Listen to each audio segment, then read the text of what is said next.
Before death is eternity. After death is eternity. There is no death. There's only eternity. And I be riding the wings of eternity like, yeah, yeah, yeah. Clack, clack. If you think I'm here to play around with y'all, God damn it, I'm not. All right. There's no fixing this. This can't be fixed. Right? This can't be fixed. You just have to escape. So that's what I did. I went to a neighborhood where, I have a very low black population.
Hit that like button for me, y'all. How's everybody doing out there? Appreciate y'all coming out. Like, share, and subscribe. Do all the things. Just do all the things.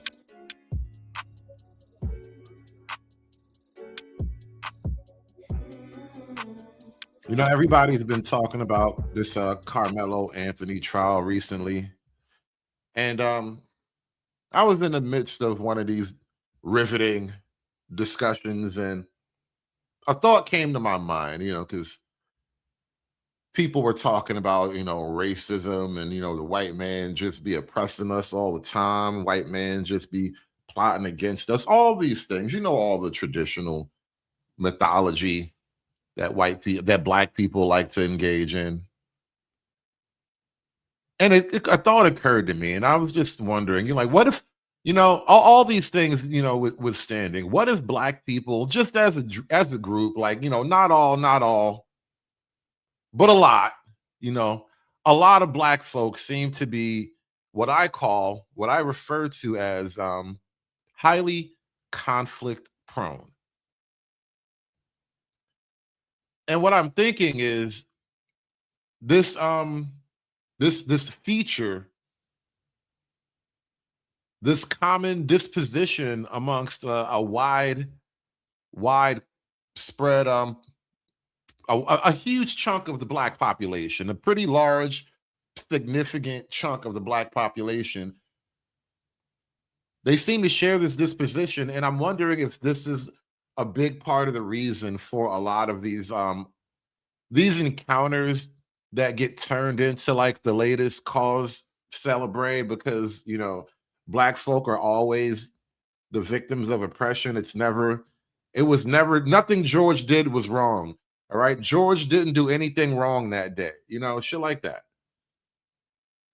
And I can't help but to wonder if what if just black people are just conflict prone and we spend a lot of energy trying to avoid and not mitigate that basic phenomenon, that social fact, because it's kind of becoming, the reputation of Black America in a lot of ways, like that kind of attitude-y, strong and independent, the Keisha kind of stereotype. Then there's like, the Pookie, the Ray Ray, the thug, immortal Pookie is always with us, right? That kind of antisocial, unproductive, overtly hostile. That kind of attitude is it's becoming a part of the collective reputation of Black America. And I'm wondering, maybe the call is coming from inside the house, is all I'm saying. What if what if the problem is us, Now we have so many people with so many different kinds of problems, and it's never going to be the way it was before. And I find myself watching someone like Chicago's mayor, Brandon Johnson, and he's clearly minted right in the era of Black power and root causes, the idea that no Black person can really do anything wrong because of our history. And to me, and I think to an increasing number of people, he looks tinny now. He talks in a way that would have been considered very urgent and very Jesse Jackson-esque in 1982. It doesn't work now. He's becoming a relic of another time. I suspect he won't be reelected, and that type is going to be ever rarer. We need more cosmopolitan and, frankly, more honest people as our Black leaders. It's gotten to the point that when someone comes along who thinks that we're still in the era where Black grievance is something that a significant number of whites are ready to just lay down and change the rules for, I see that kind of person and I almost feel sorry for them, because I can tell that they just don't know what else to do. They can't imagine going another way. The noise that they're trying to make and the effect that they're hoping it's going to have, it's not going to work the way it did for previous generations. And one of the big reasons why that white guilt effect seems to be pulling back, and there's other arguments, and there's other layers to it that are outside of Black America. But we're going to just focus, on the hood for a minute, focus on the community. And I would imagine that for a long time, the media's collective image and reputation of Black America was overwhelmingly positive and uplifting. Like literally, movies were written and produced with the intent to like showcase and uplift not only Black people as individually, but our collective reputations externally. A lot of energy was put into this white guilt idea. A lot of legal maneuvering, a lot of social impositioning. Remember, desegregation happened at gunpoint, right? Like that whole thing in Little Rock where they talk about, all the Black kids who got to, not Little Rock, I forgot where it was. Maybe it was Little Rock. I forget, but they're like that famous scene back when they desegregated the schools and, all the little Black kids are going to school. They don't like to show you that in reality, those guys, the Army guys that were there, they had bayonets. They were actually desegregating the schools at gunpoint. Think about that for a minute. You have to be forced at gunpoint to be around these people. And now that I'm thinking about it, like maybe there was a reason for the guns, and it wasn't for the white people. Because, as time went on, and we get more and more of what I was referring to before as like the media's image of black people, it's either, the guy who's wrongfully convicted, the historic didn't do, right? That's one of the media archetypes of black people. You got the archetypical didn't do, right? The archetypal didn't do is a character that's been repeated many, many times, locked up, they won't let me out. The guy who's been like, oppressed by racism in one way or another, right? You got that guy. Or you got like your black scholar type, you know what I mean? You got your intellectual whose main intellectual value is to explain why all the negative things associated with black people are really the white man's fault, right? That's what you've been getting. But with the internet is kind of like given a lot of other airtime to images that we would have otherwise never ever got to witness. These would have been effectively like home videos that most people would have never ever seen before. But that's what the internet does, right? The internet allows you to take, not only do we have the technology to collect near infinite home video, we can now share it instantly with the world, right? If you drop a video and it's crazy enough, it will be seen by people who will never, their circle will never ever overlap with yours in any way. You will be touching people far and wide with your antics, right? That's the nature of viral videos. And now we have this image of black people that is nothing like the wholesome, peaceful Family Guy. No, Family Matters image. Sorry, it was Family Matters. Remember that show? Remember Steve Urkel? Remember how wholesome that was? Carl Winslow was a cop. He was good police.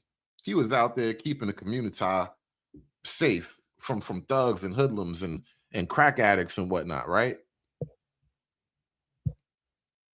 That was the image that we all collectively would sit down at 8:00 sharp Eastern time, and we would watch Family Matters on Friday night, and we would all take in this warm, wonderful image of and they were in Chicago too, nonetheless, right? Ironic, right? They were your beautiful Black Chicago family just trying to make it in a world full of racism and sexism and all the other things. And then, there was Urkel, right? It was a beautiful picture of Black people. It really was. I love that picture of Black people. I did. The Will Smith, the Fresh Prince of Bel-Air, Uncle Phil, his striving, wealthy Black successful image, you know what I mean? His beautiful Black family. The nigga upgraded the wife right on television, live in front of everybody. It was a great family image, you know what I mean? We had the Cosby Show, Hell, even if you go back, like let's not even dwell on the Cosby Show because everybody hates Bill Cosby now. So let's go back to like Good Times, right? Even though they were poor, unlike all the other Black families, the first Black family that we all really fell in love with, they were poor as hell. Another Chicago family, poor, living in the projects in Chicago, but they were good. All right, they were poor, but they were honest. They were poor, but they were hardworking. All right, they were poor, but they had values. You had to respect it. You had to really respect it. The images were amazing. We had a lot of great images of Black people and how dope we are and how deep down inside, we're just like the white people. All the goodness that we love about the good white families, Black families are like that too. Which is true individually. Like all good families are good in similar ways, right? It's the dysfunctional families that are unique, right? Everybody has your own individual hell. But all the good families, they tend to share things. They tend to overlap traits and behaviors and whatnot. And we got to witness that. We all got to absorb that good Black family image, because that was before the internet. That was before Black people could just put their home videos in front of the world. One thing I can tell you, brother, is Black people, we ain't shit, man. Our people ain't shit. Black people ain't shit, bro. We can talk about this white man all day, but nah, man, Black people ain't them. We ain't shit, man. Our people is fucked up. This slavery shit, I gotta blame it all on slavery, you hear me? This slavery shit done fucked up our mental, everything, man. We ain't shit as a people. We still trying to live off of what our fucking ancestors did. No, notice we gotta always blame slavery. Always goes back to slavery, which is, it's just it's a clean way of saying the white man's fault. It's the white man's fault. We did this. We are like this. The white man, he is basically like the ultimate puppeteer. He's the Wizard of goddamn Oz. You know what I mean? He was just behind the curtains, pulling the strings, manipulating the hearts and minds of little Negroes everywhere. There's probably a white man in your house right now, ruining your life. This slavery shit done fucked up our mental, everything, man. We ain't shit as a people. We still trying to live off of what our fucking ancestors did 100 goddamn years ago. We built this. We built America. We built that. Okay, granted, you built all that shit. Now that the white man is not hitting you in the back, nigga, no more to make you build it, here's the question I got for you, What the fuck are we building today? When you ain't being forced to build nothing. What are you building today, Unc? What is Black people building today? The white man took the whip away, Unc. I'm gonna ask you this shit. We was building all this shit because the white man had his whip on our back. But now that you don't got that whip on your back and the cattle tail on your back, what the fuck are Black niggas doing and building today? That's my question to you niggas. You ain't building shit. You trying to live off the legacy of your fucking grandparents and what they fucking built years ago. What the fuck are you building today? And Black people get mad at me when I challenge them. I'm Black. I love my people. But here's the thing. Are we building or destroying today? We destroying. Give a fuck how smart you think we are today. We the first that did this. We try to live off of the legacy. Oh, my mothers and fathers built this. We did that. We did this over there. We built the Washington Monument. My mothers and fathers built America. Yeah, that's because the white man had that whip on your back. Guess what? He don't got it on your back for the last 300 years. What the fuck are you building today?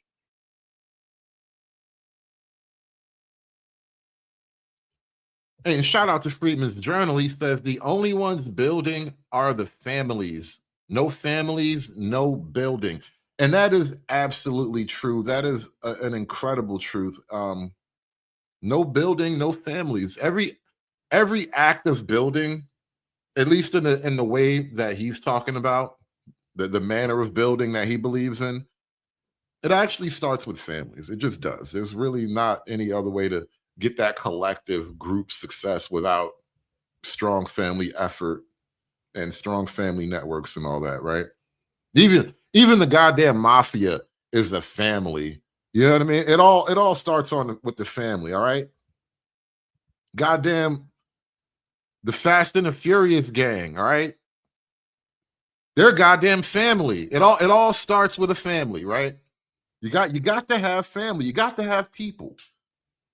And Black folk have really fallen out of the habit of producing good people from good families. We're not really doing that in the manner that we used to. Like the civil rights generation, the Black folk that we kind of hold in high esteem and all that, they were married. They were hardworking. A lot of them were probably business owners and graduates of one thing or another. Like they were a lot more productive in that building sense than a lot of the Black folk are right now.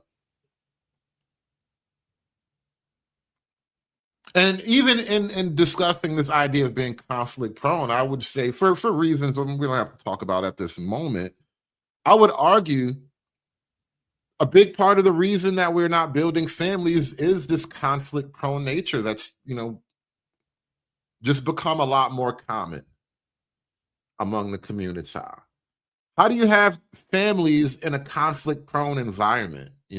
How do conflict prone individuals successfully build and thrive within the bounds of a nuclear family, right? As you sow, so shall you reap. Exactly. I'm just wondering, are these things all connected? And because we have the internet, you can now look at things almost from like a bird's eye view. It's almost like we're watching a type of reality that television up until now, even now to this day, television cannot give you the type of reality that just raw, unscripted internet can give you. Thank God that racism exists, because without it, I don't know what the Black community would do. I can't believe that me saying that there's a violence problem in the Black community is seen as something that's like self-hating or racist. I'm thinking about how one time one of my friends genuinely said that they think that the reason that we see online Black people doing extremely violent actions on video is because people just like to record them more, because they just want to make Black people a spectacle. I was scrolling on TikTok yesterday, and there was this case. This woman named Jean was, her son was selling something on Facebook Marketplace. She kind of cracked a joke about something, and, the man that her son was selling to simply didn't like the joke, pulled out a gun, and just shot her in the head. Now, at the time of the post, she was in critical condition. She has now passed away, unfortunately. Rest in peace to her. And, in my head, my first thought was, unfortunately, this shouldn't be my thought. Obviously, this should not be my thought. But I was like, I wonder what race this suspect was. I looked for a little while, and I found a photo, and of course, right, here's his victim, rest in peace. But, no one's going to talk about this. No one's going to talk about this. This is going to be nothing in compared to the Carmelo Anthony situation. And I found this organically. 66 comments when I found this video. And you know what this man's doing in this picture? He's holding up 2 firearms. And I asked somebody in the comments, when you think of a culture that holds guns up to cameras and talks about it and romanticizes it, what culture do you think that is? Do you think that's white Americans that do that? No, it is Black Americans. That's not racist to say that. That's pointing out a problem. When you care about a group of people, when you have a child that's acting wrong and they're acting out, do you allow them to continue that behavior without pointing it out because you just don't want to give that child trauma? No, you point these problems out. That's why, Black people and all other races should be able to look at this problem and point it out without being deemed racist. The day we started calling everybody racist, transphobic, homophobic, we lost the idea of free speech and open critique. This is not normal and it's not healthy. Just yesterday, a young 17-year-old boy was beat up after the Knicks won. The Knicks won. And, a teenage boy was just jumped in Five Guys until he had a seizure. And what color are the suspects? What group? What race do you think did this? It wasn't white people. It wasn't Asian people, and it wasn't Hispanic people. Okay, so I don't know what really there is to say. We're seeing it with our own eyes every day. We're seeing it. So, say Black fatigue isn't a thing. Say it's just racist. At the end of the day, if you don't want to point out something that is rampant and it's only going to increase and it's affecting younger and younger children and generations, then you don't care about the community. You're just worried about defending something that needs saving. Here are some harsh realities that need to be discussed. Black Americans make up only about 13% of the entire United States population, but they account for 56% of homicide victims. But it's not white people or Asian people or Mexican people that are killing them. 55% of known homicide offenders are Black people. Now let's look at the violent crime. They make up 29% of violent incidents. Now that's a huge share for only being 13% of the population. Robbery, 53%. They are 6 times more likely to commit a homicide than a white person. Now let's go down to EBT. Black Americans make up 28% of all EBT in America. Keep in mind, they are only 12 to 13% of the population, but they make up nearly 30% of the entire EBT program.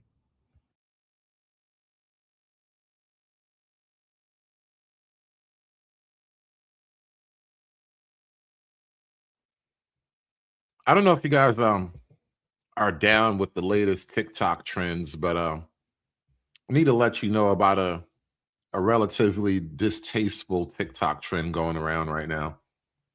Austin Bop, knife had blood on the tip when he dropped. How the fuck he's gonna stop me and shit? Have you guys heard of the Austin Bop yet?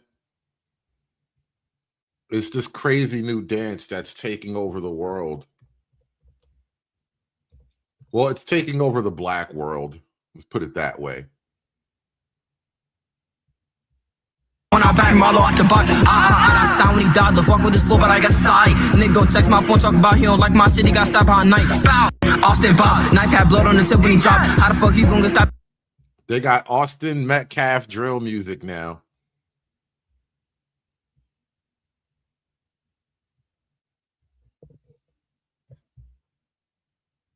Austin Bop, knife had blood on the tip when he dropped. How the fuck he's gonna stop me and shit? Niggas going out back Marlo out the box.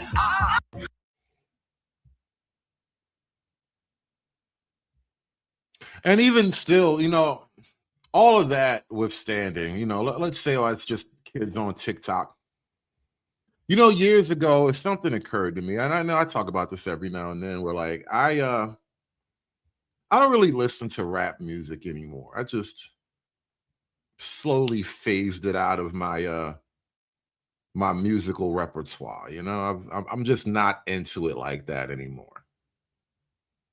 And the big reason is basically that I would have my kids around me in a car or whatever. I'd go pick the kids up and we'd be driving somewhere, you'd be in a car for like an hour or so sometimes.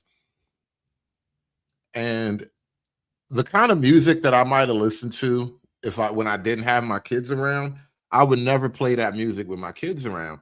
And then after a while, it just occurred to me like, well, you know, if it's not really good enough for your kids to hear, maybe you don't really need to be playing this stuff too. Like maybe it's bad for you in the exact same way that it's bad for them, right? You know, just absorbing all of this, you know, aggressive, violent, antisocial music. And so I kind of just, you know, began to phase it out after a while, you know? But if you think about it, a lot of Black people just casually consume a lot of messaging that is basically, you know, conflict friendly. We have a conflict prone entertainment culture.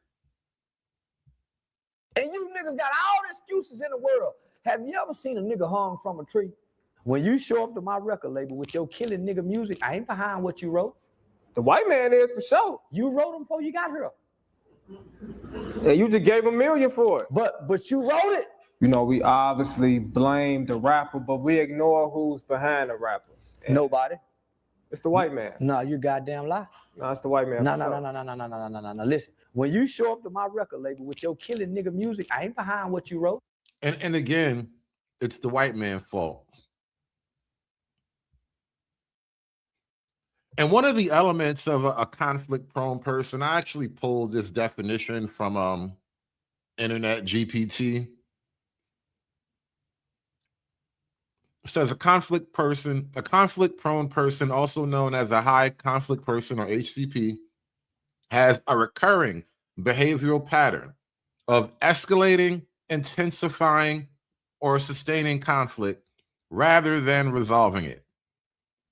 They overreact to minor disagreements, refuse to take responsibility, and blame others for their problems. The white man made me do it. It's the white man's fault. It was slavery. The white man is for sure. You wrote them before you got here. And you just gave $1 million for it. But you wrote it. But listen, listen, brother. I'm a businessman. Right. I ain't got nothing to do with what you wrote. You wrote the lyrics talking about killing your neighbor. But you didn't tell me, no, this is what you're supposed to be writing. You said, I'm going to give you $1 million for this. Brother, but listen. So you encouraged it. No, I didn't. With the utmost dollar amount. No, I didn't. I'm a businessman, and I'm about business. Because when you stop rapping this, and I get a Nas X, and he can rap gay, I'm going to sign him too. And you showed up with these gay killer lyrics, brother. I ain't got nothing to do with what's in your mind and what you want to project. I just know your... Tell him, Charleston. You showed up with these gay killer lyrics, all right? Stop blaming the white man because you wanted to express all of your gay killer lyrics to the world, all right? You did that. Yeah, what are they coming to church doing? Being gay! No destruction makes money. You came to provide y'all destruction, and it's gonna benefit me and my family. Why would I turn you down? Do you turn down the pregnant drug addict who's trying to buy crack from you, brother? What about the girl who may look underage and selling? Do you turn her down? What about your homeboy's woman who's in a compromised state and you can fuck her and she come to you? Do you turn her down? So you want me to turn you down? And I can make trillions off your ignorance. You're not bringing me nothing positive that I can promote to Disney. I can make you richer than you can ever be if you wrote me some Disney lyrics. What part of popular Black culture can we actually put on, like, you know, traditional Disney? Not this new Disney where everything is weird and, you know, rainbow themed. But is there a part of popular Black culture that we can, like, put on Disney now?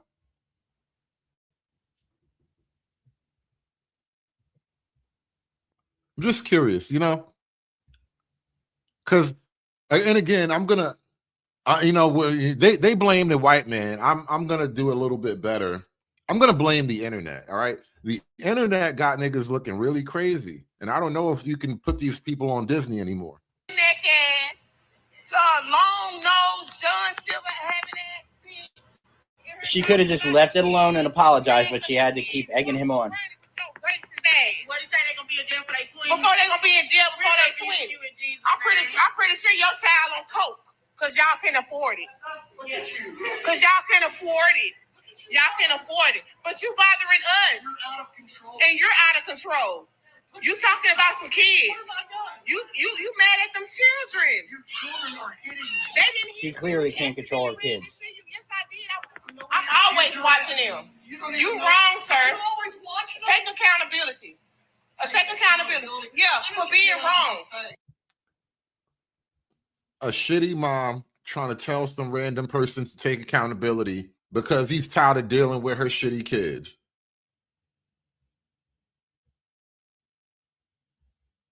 I'm just saying. What Black community? It's a Black environment with Black women and Black children in it. Won't you get out of my face? You're over here. You damn right. It's a free country. Let me go sit over here and see you come over here. And it's a free country. The camera still can see you, so I don't have to go too far. What's going on in your life? And you see, this is why we're talking about the idea of being conflict prone. Notice what just happened in this video, right? The white man who's supposed to be, you know, the mean guy, the bad guy, he expressed his opinion. He has a negative opinion of her kids for sure, right? That's given. But he actually moved away from this woman, if only to prove a point that you're actually physically harassing me. I just don't like your kids being assholes in public, but you're the one over here bothering me. Just like your asshole kids were bothering me too, but that's another thing. You having a hard day? Are you having a hard day?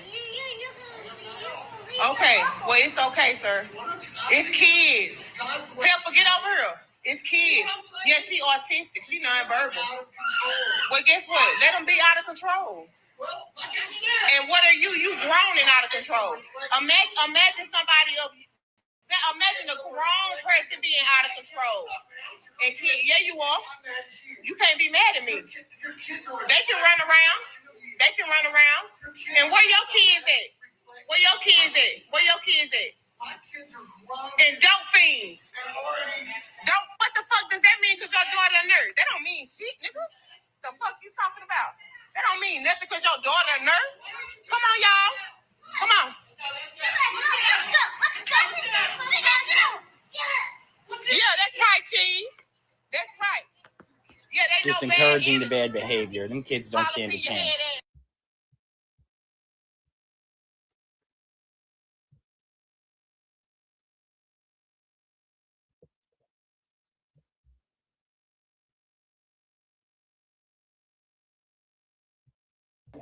Talk that shit to me, cuz. Not to them. And then what? Don't touch me. And then what? I can say what I want. And You then can what? touch me in this bitch.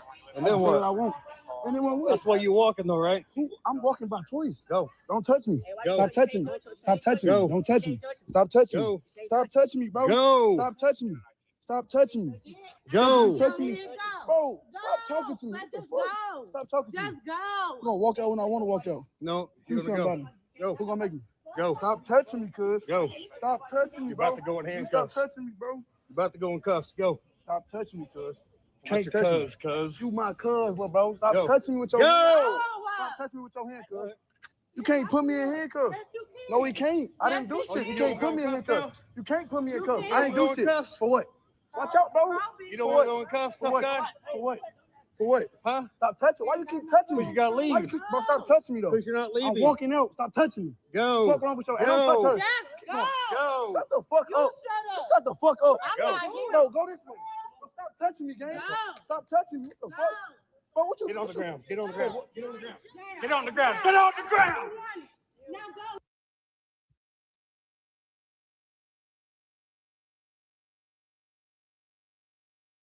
This feels like that Carmelo Anthony secret video. This is like the video that I keep hearing we're all supposed to get access to now that the trial is over. This is how it probably went down in reality, right? And this kind of thing actually happens a lot more often than we like to admit, or we don't even really know. We don't even know it to acknowledge it. This is why, you know, the reputation just grows quietly. Ma'am, Yeah. you have to leave for the day. I'm not leaving for the day. You don't have a choice. You have to leave. The Yeah. library staff wants you out. You Yeah. have to go for the day. Yeah. You'll be charged with criminal trespassing and taken to jail. Okay. They charged me with criminal trespassing and called the police. I am the police. Call you're not the police. Ma'am, you need to go. Oh, god damn, Cash App. Oh, Lord Jesus. Now remember, everybody says that Austin Metcalf, he should have never put his hands on Carmelo.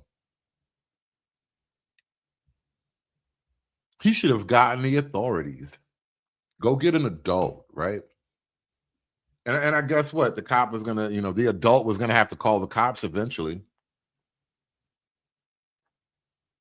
Which what winds up happening is you turn a basic interaction into a series of escalating events where now, for whatever reason happens, somebody's going to either be forced to just totally back down and let you run amok, or they're going to have to put you down.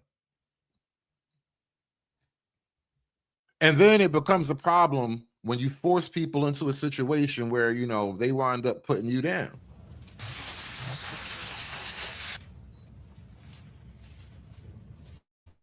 Ma'am, you need to go. If you make us arrest you, they're going to not let you come back in the library. If you get up and walk out, you just got to go for the day. So you get up and leave now, Or what? or I take you to jail. If stand up and run the roof. Put your hands behind your back. Ma'am. It was really that easy. You could have just went home. Clay Bisbee in the chat says, rule number 1, niggas don't respect nothing but an ass whipping. I mean, you know,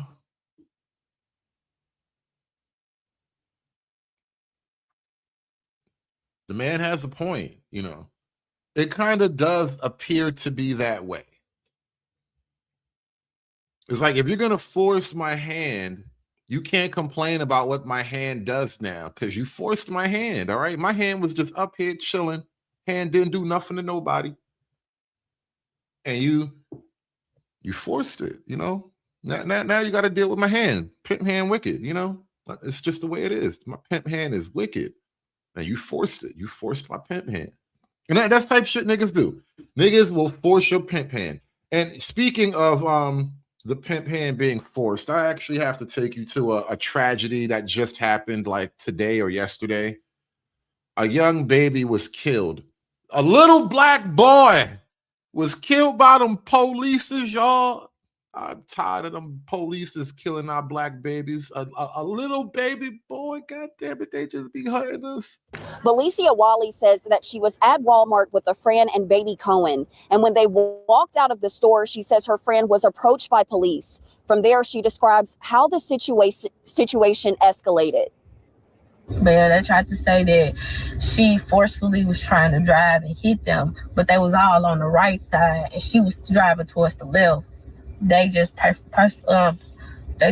personally just shot in the car. Valicia Wiley is speaking out for the first time just days after her 1-year-old son, Cohen, was killed by a police officer in Senatobia Sunday.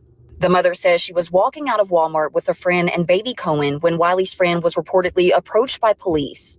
They tried to stop her, but I kept walking because it had nothing to do with me. By the time me and my baby got in the car, she came, and then when we was backing up, they was running out the come.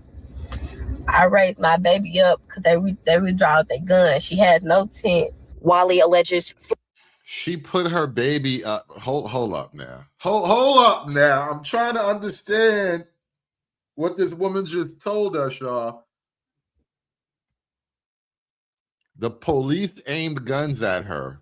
Right, guns with bullets in them, right? Bullets that will kill you if fired, right? These are dangerous things. You're in a very dangerous moment, right? Guns being pointed at you. Most people in their life never actually have a gun pointed at them, all right? At least not in America. She had guns pointed at her. The police aimed their guns at her. And in this moment of life and death decision making, in this moment of parental authority and all your maternal instincts taking over, her maternal instinct said, put the baby in front of the gun. I'm gonna hold the baby up so the baby is now between me and the gun. The only thing between me and the gun is the glass in the window and this damn baby, all right?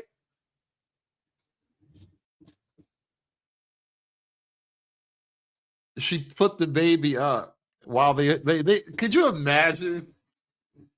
This is why people racism, by the way. This is literally why people racism. Because niggas will actually try to stop a bullet with their baby.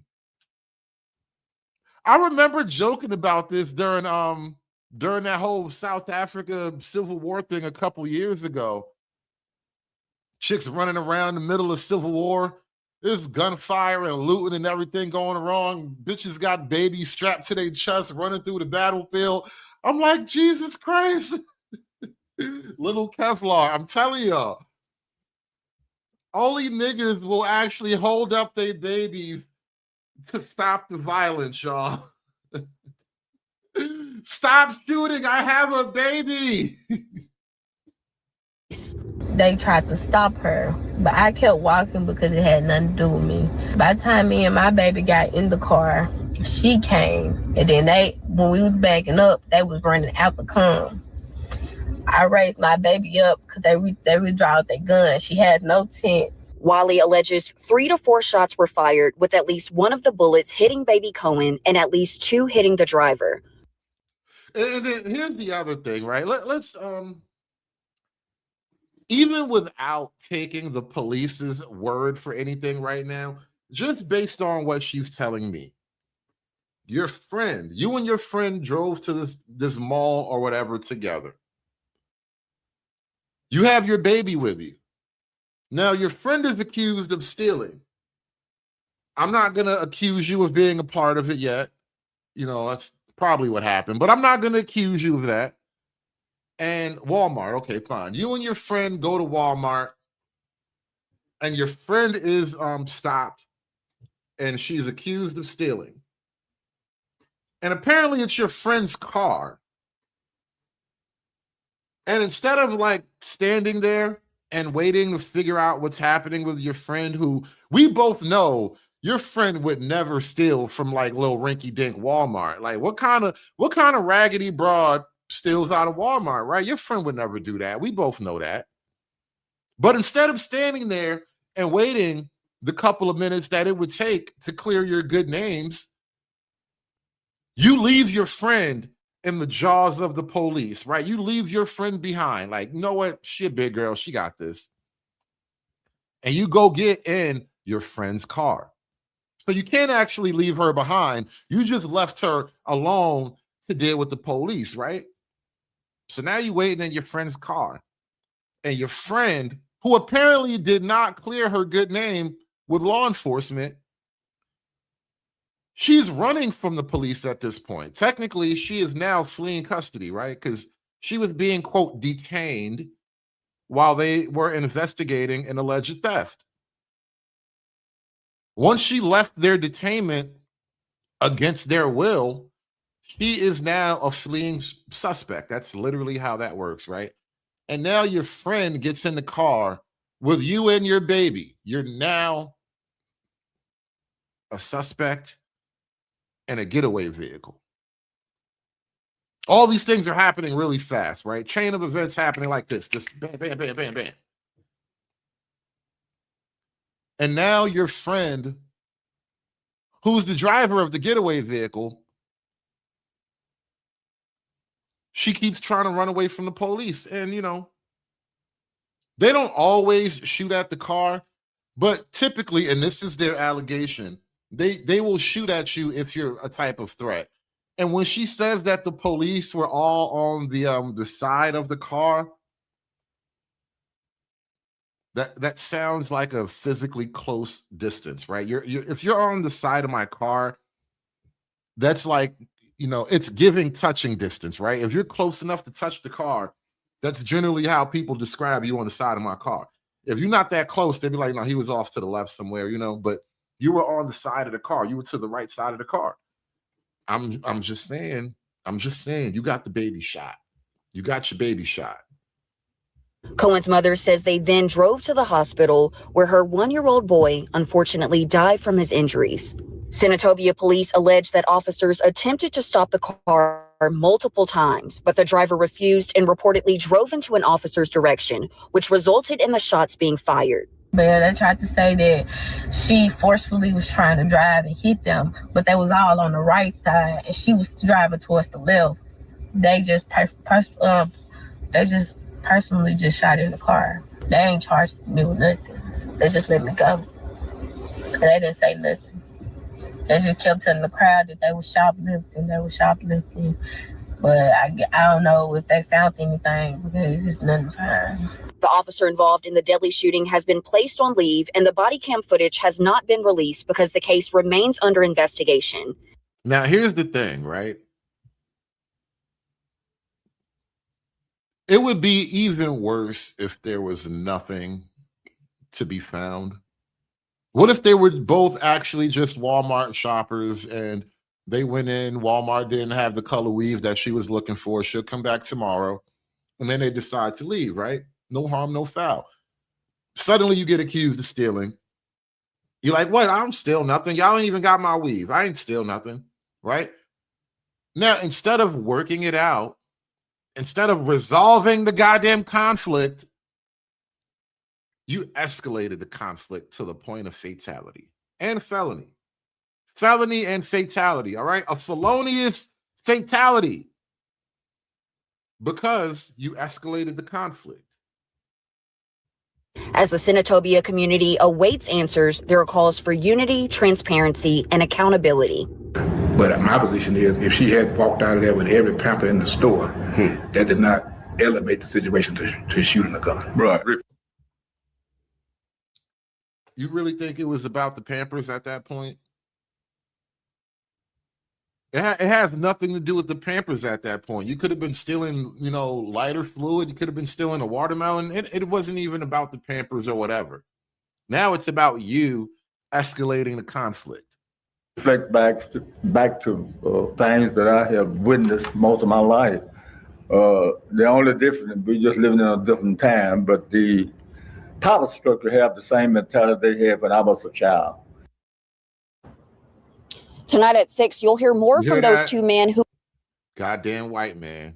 The white man, just like he was back when I was a child. Back in the days of slavery, because he an old nigga. I have witnessed most of my life. The only difference, we just living in a different time, but the power structure have the same mentality they had when I was a child. Tonight at 6, you'll hear more from those two men. Well, and here's the question, Here's the question to ponder. Shout out to my man John Galton, his lady friend, Questions to Ponder. Here's the question to ponder. Are there some people who are so in fact conflict prone that they cannot even understand conflict resolution?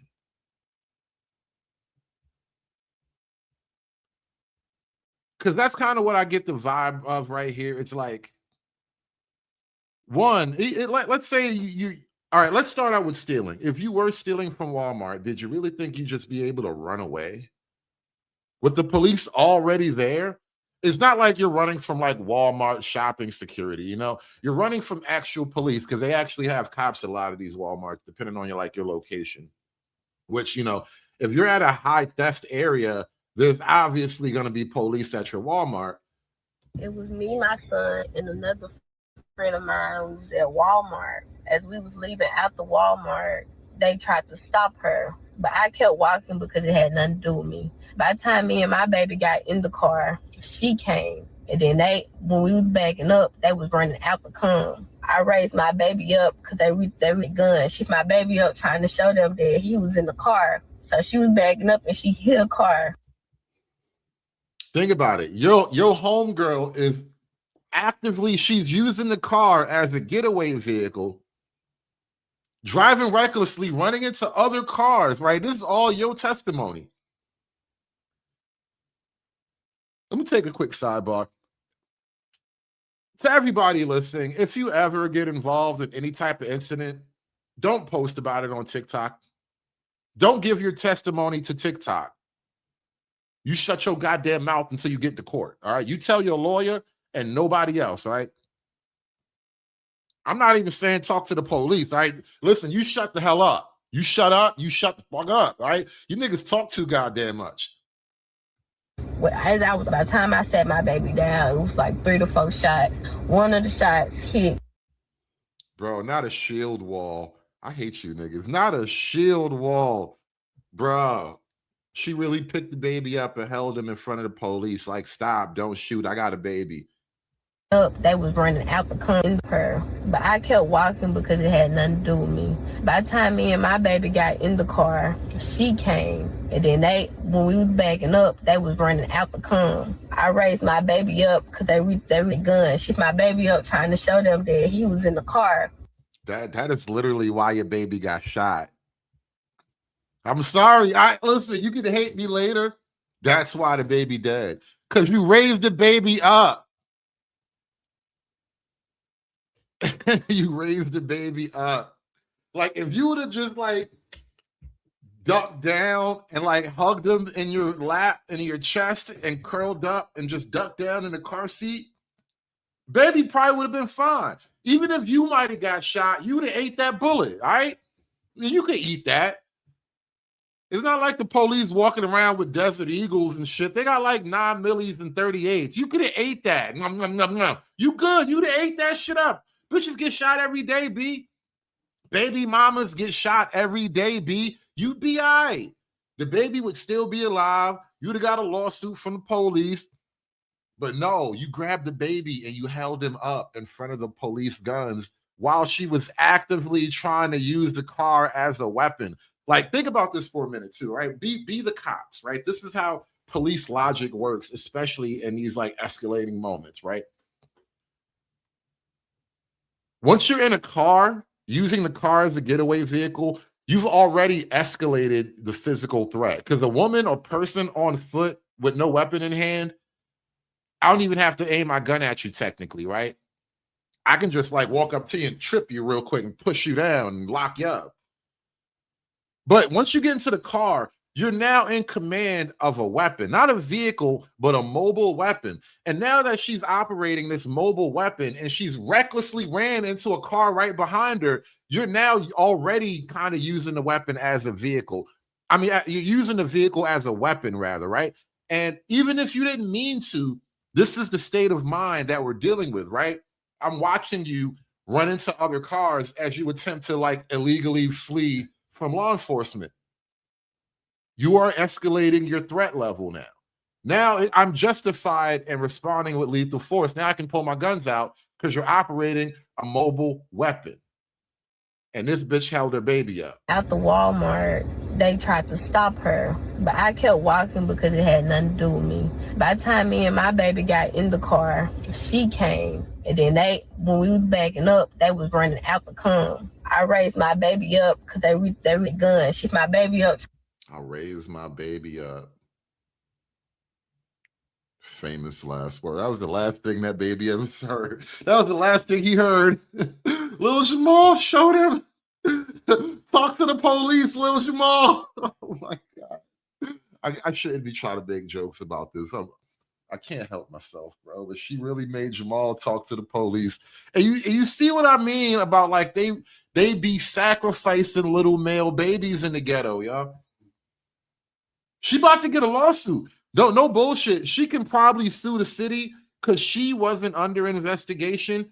According to the law at this point, they're not charging her, which means that she is basically a bystander of the legal action, which means if she sues the city, they'll probably settle out for a couple of $1 million, right?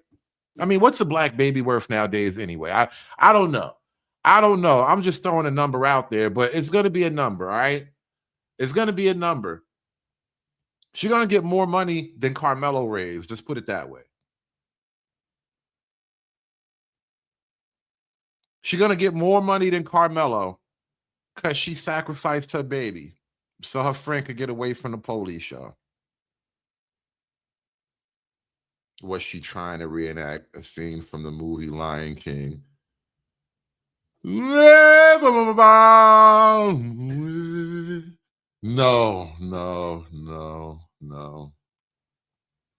It's all too tragic. Trying to show them that he was in the car. So she was backing up and she hit a car. By the time I set my baby down, it was like 3 to 4 shots. One of the shots hit him in his rib cage. And we left and went to Senatobia. Think about that. By the time I sat my baby down, it was 3 to 4 shots, right? So you held the baby up into the gunfire, and when you sat him back down, he was shot already. How did that work? Did they shoot through the glass or did they shoot through the car door or what? I'm curious now. Did you literally hold that baby up into the line of fire? And you know, like this is like a running joke on the internet when they say like the most dangerous place to be is the black female womb, because they talk about abortion rates. Like the abortion rate is like way higher than the homicide rate even, you know. This is why I'm not as hard on the boys as I am the women. You know, these niggas don't have nowhere near as much blood on their hands as these women, but that's another thing. But as the saying goes, the most dangerous place is inside the black female womb, right?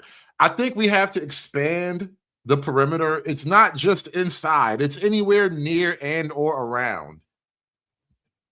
There's like a whole sphere, right? It's like a sphere. A dangerous sphere around the black female womb. There's a sphere of danger and fatality and malt liquor and black and mild smoke. use condoms, and just a lot of things in that general vicinity. And they're all unhealthy. They're all bad for babies. Where he was pronounced dead. The mother of a 1-year-old boy unalive in last weekend's shooting involving Senatobia. Police officers is speaking publicly for the first time. There. Not the danger zone. You gonna make me sing Kenny Loggins, Highway to the Danger Zone. Like, could you imagine being born on the highway through the danger zone? Rest in peace, little homie. Rest in peace, man. Not every black baby makes it out the highway through the danger zone.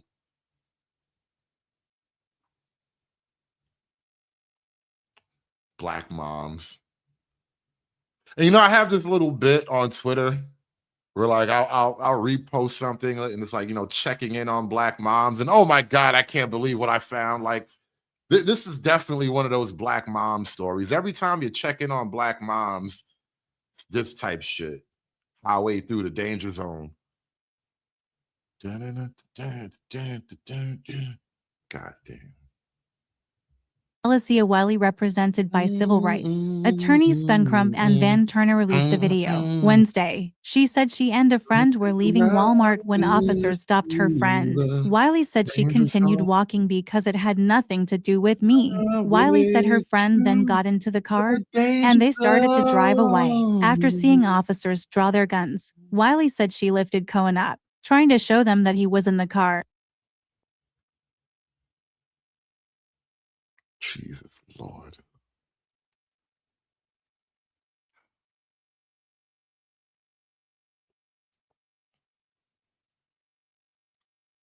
I'm not like, you know, I'm not like the most ardent supporter of domestic violence and, you know, beating up girls, but you know, I'm gonna have to go see my baby mama. You know, after I watch this TikTok video, I'm gonna have to go see my baby mama, you know. Justice gonna have to be dealt before you get your check, because I know you about to sue the government, you about to sue the police department, but you know, my baby told me I owe you some justice, y'all. I'm just saying, I got to be at her doorstep after I watched this TikTok come out. There ain't no way, because the police ain't gonna do it. The police scared. The police like, damn, we gotta shut this bitch up. We gotta get her some money. We ain't mean to do that. We gonna have to give her some money. So the police scared right now. I'm just saying, you know, that I wonder if he has a father to deliver some type of justice, y'all. I'm just gonna have to be at the doorstep. Is all I'm saying. I'm showing up. Surprise! I hit a woman for the first time in my life, and I'm having fun. Bro, says she about to have 10 dudes claiming they was dad for the bag. Oh man, that's even worse, y'all. That's even worse. They can all get together and whip her ass, man. Y'all all gotta fight for your son now, man. This is crazy work. She said her friend was driving toward the other side of the lot, away from the officers. By the time I sat my baby back down, it was like 3 or 4 shots.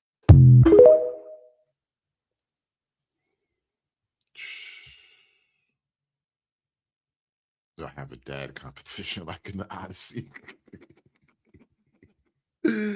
Oh, stop making me laugh. This is a goddamn tragedy.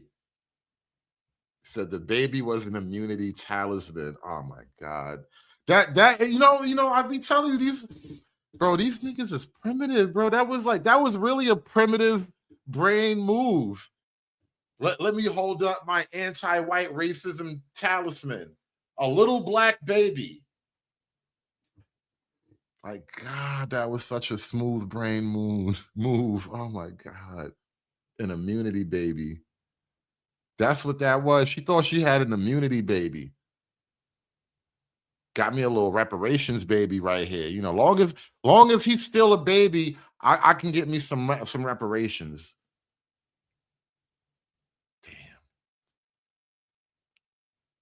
And just think, you know, I be mad at my mom You know, shit my mom did that, you know, to this day, I'd be like, funky bitch. You know, to this day, I'd be mad at my mom about shit, but then she ain't never held me up in front of the police as like a bulletproof shield. You know, my mom did some things, but she ain't never do that. You know, I'm about to call my mom later on and tell her I miss her, god damn it.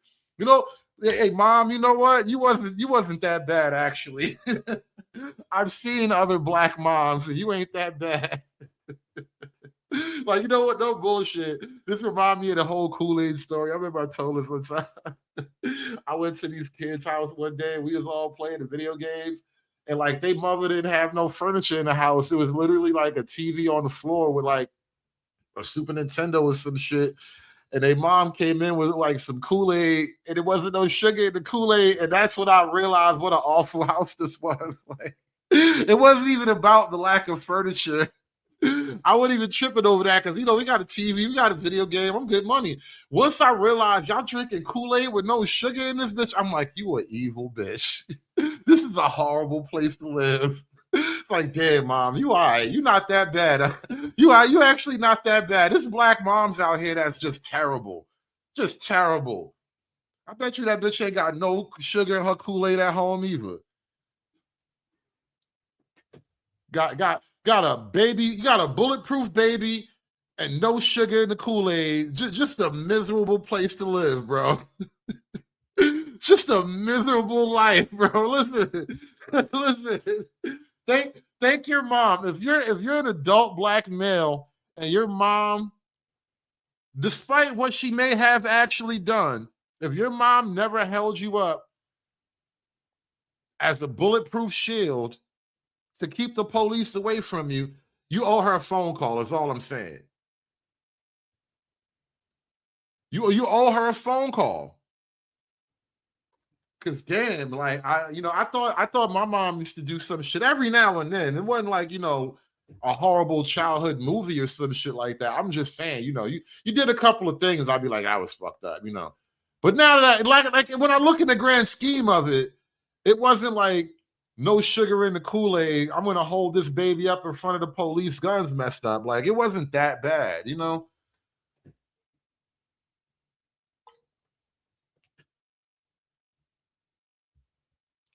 Yeah, you can be white and call your mom too. White guys who didn't have no sugar in their Kool-Aid, you know, take a moment to thank your mom. You know, y'all might have been trailer trash poor, but you wasn't ever like, I'm gonna use this baby as a bulletproof shield poor, you know? It's levels to this life. That's all I'm saying. You know, there are shitty moms and then there are shitty moms. Like, damn.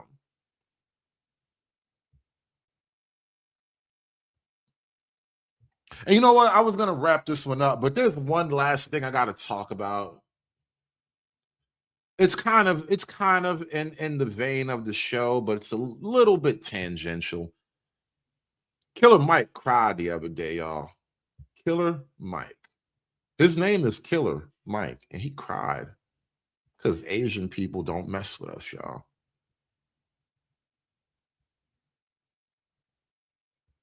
I saw a black child, South Carolina, walked out of a store. When confronted, showed I don't have anything. Chased out of that store and shot in the back and killed by a population of people who, since immigrating to this country, have quietly built the number one or two, you know. No, notice how when a black kid shoots an Asian store owner, does a breaking and entering, takes the family hostage and do all that crazy stuff. Notice when a black kid does that, you know, that was just him. He was crazy. Don't blame all us for that. You can't judge all of us because of that one crazy Negro, right? But when it's the Asian guy who shoots a black kid, it was done by the whole population, all right? It was done by 8 billion Chinamen. Walked out of a store. When confronted, showed I don't have anything. Chased out of that store and shot in the back and killed by a population of people who, since immigrating to this country, have quietly built the number one or two, house incomes through having ownership of stores in our community. And actually, this does tie in very well, because speaking of conflict prone and conflict resolution, this is another example of basically a failure to resolve conflict without somebody having to die, because everybody is telling us that he didn't steal nothing. He might have been trying to steal. Maybe you caught him mid-thievery. But typically when you get caught mid-thievery, you can just like walk out of the store. You know what I mean? That's usually how getting caught mid-thievery works. They might call the police, right? But if the police don't get there, you can just leave the store. And it's not like, it's not like downtown Macy's or whatever. This is like a gas station or whatever. They're not really on you like that. He couldn't work that part out right. He couldn't just talk his way out. He couldn't just be like, all right, damn, you know what? I put it back. He turned and ran. And what I imagine is he left in such a way that they were still thinking he had stolen something. And that's why they chased him down, because they're like, I don't know, can't trust these niggas. And so he chased them down. Which, and I learned this very young, because I actually had wiser people around me. Criminals, albeit, but still wiser people. If you run from the police, they're going to chase you, bro. Hell, if you commit a crime and you run from it, you now become the nigga running down the block that everybody looking at. Like, stop running, nigga. Now you just look guilty. This is almost a universal, because black people don't really jog that often. Almost every nigga running looks like every nigga running basically looks guilty. All right? I hate to be that guy. I hate to put it that way. This is why jogging attire is actually useful. If you're a black person who jogs, you should wear, Adidas. Don't even wear Adidas. Wear shoes that white people wear. What's that new shoe that's coming out right now? They look like Asics or Saucony's back in the day. There's some new shit, Arrow, or I don't know. There's some new running sneakers white people wear. Some Asian shit, I think. I forget the name of it, but you gotta actually keep up with your jogging attire. Hokas, thank you, Hokas. If you're black and you're a jogger, you should wear Hokas. Because otherwise, if you just got on your jeans and your Nikes and your white t-shirt, you're going to look like a criminal. You're going to look like a nigga that just did something, right? And the last thing you want to look like is a nigga that just did something. So stop running everywhere, right? You niggas don't look like runners anyway. So to just chill. Stop running so goddamn much. And nothing has changed. That man was let off the case, and it just gets difficult. It gets difficult because, man, we as a people, if the world is not going to treat us differently, it starts to turn into, well, like your therapist would say, what can you control? Just yourself. Where's my accountability in this?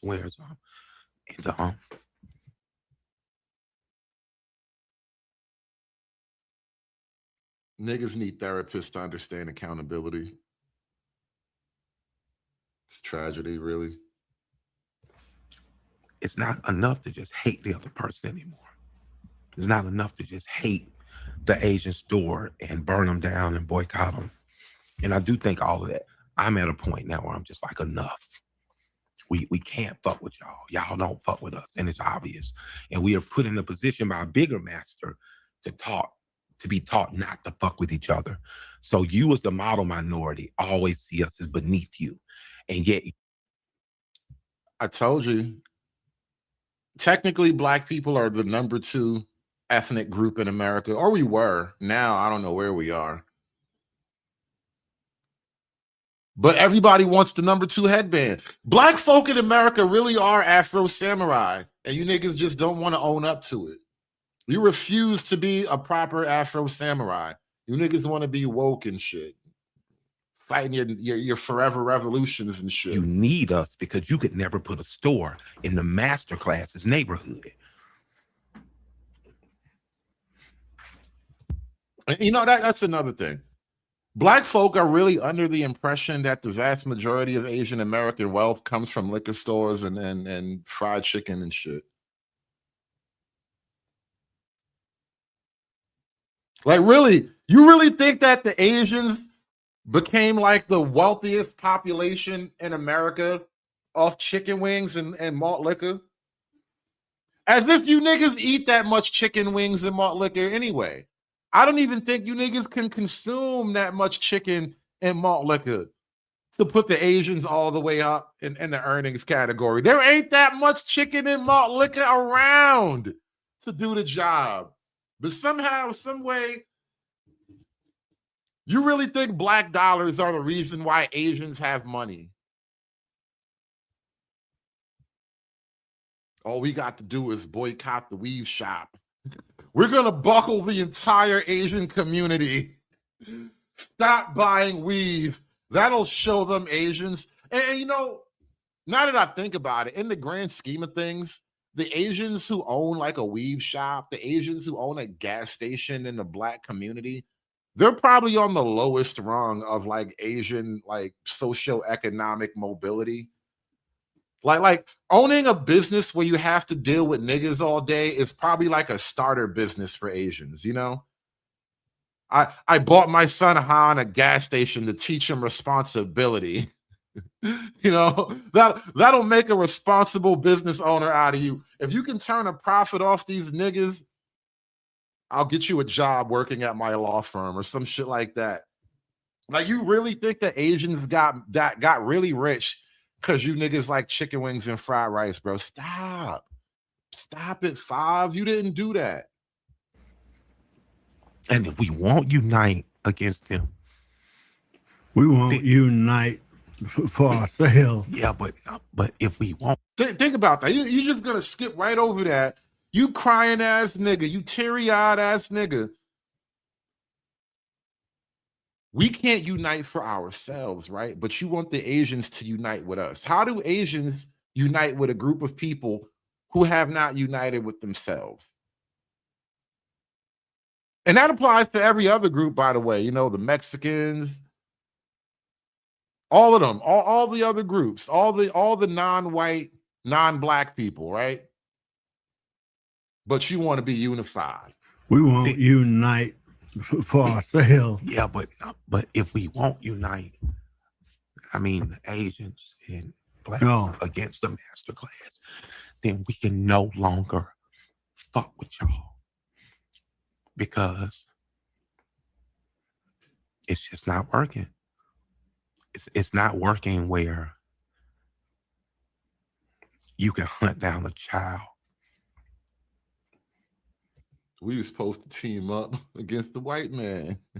You became one of the white men.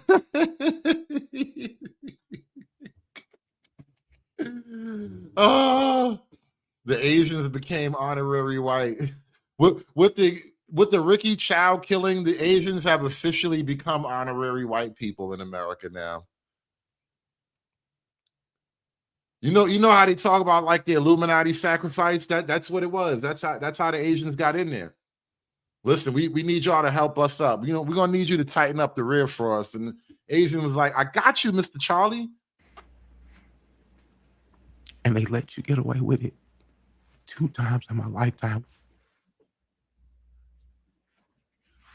We should be finding you. No. I believe in eye for eye, what we should be doing. Not saying what we're gonna do. Meaning the thought comes up. I am aware of the Arab struggle. And you ever been so pro-black it just make you want to cry? Shout out to Miss Cantrell in the chat. Does he know the Asian was giving him CPR through repeated vomiting of the kid and was spitting it out and continuing? He sucked the vomit out that boy mouth and kept trying to save his life. Ugh. Icky. The Palestinian struggle, because in my lifetime, I have seen men strap bombs to themselves to say, you will pay this attention. And I'm telling this country, you're coming to point of crisis. with a group of people who, right or wrong, we're here. We're part of the fabric. We have nowhere else to go. But if you're training groups of people to see us as beneath, if we're participating in that stereotype due to circumstance, this is what we know. That young man had a firearm on him. Conflict prone. And even watching Killer Mike here cry his way through trying to understand what happened, it's like the conflict prone nature of Black community and Black culture in general. It's so thick that you really can't understand how you're the cause of your own misery. Not to resist the oppression of the state, not to use to rob or take from the store owner, because he's in a condition where he knows someone else who looks like him could see him as a predator or prey, and he may have to use it. But he was not trying to use it against that store owner. He was in flee from that store owner, and he was killed by that store owner because that store owner knows I can use an excuse. He scares me. But So- your wife followed him through the store. Your son followed him out that store, and you tracked him down like an animal. People can only take so much. Imagine how the Asians feel. People can only take so much. But as I was saying, what if Black folk, not all, but a decent chunk. What if niggas are just conflict prone? And this is a very, very simple explanation that kind of covers a lot of the bases of, why there is all of this this pain and chaos and drama around, the Black culture and all these horrible incidents, I can't get over that lady holding her baby up though. What a life. Anyway, thank you guys for watching the show today. Please like, share, and subscribe. And also, if you want to support the show, you got to hit the link in the chat at buymeacoffee.com. Can't do it without you guys. We are working on our monetization, but until then, thank you so much for your continued viewership. I will catch you guys later. Have a great day. Aspiring to be patriarchs like what white men have, that isn't freedom. That isn't going to help anybody. It's certainly not going to help Black people. It's done. It's done. It's done. It's done. It's done.